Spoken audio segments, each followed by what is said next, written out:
John Winthrop was an English lawyer, successful lawyer, but he was troubled about his soul. The Puritan movement emerges from lawyers, merchants, fairly successful people who are wondering what they must do to be saved. What does God want them to do? And in the 16 teens and 20s, they begin feeling that the Church of England, with its established rituals and its hierarchy of bishops, is too political and too much like the Church of Rome. And they become deeply concerned about whether, remaining within the church, they will find salvation.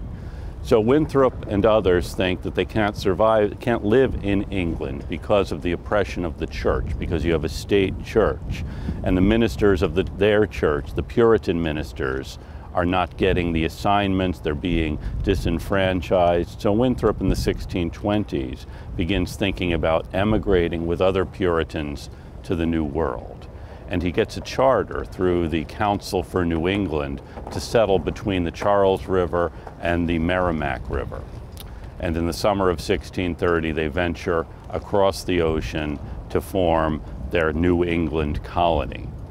Now Winthrop, as I said, is a lawyer. He's not a minister, but in April of 1630, before their ship leaves port, he gives probably the most famous sermon any Puritan ever delivered.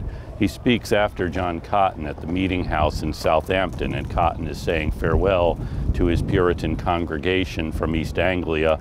Cotton had been the minister at a place called Boston in England. And Winthrop speaks afterward, telling them what the purpose of their going is.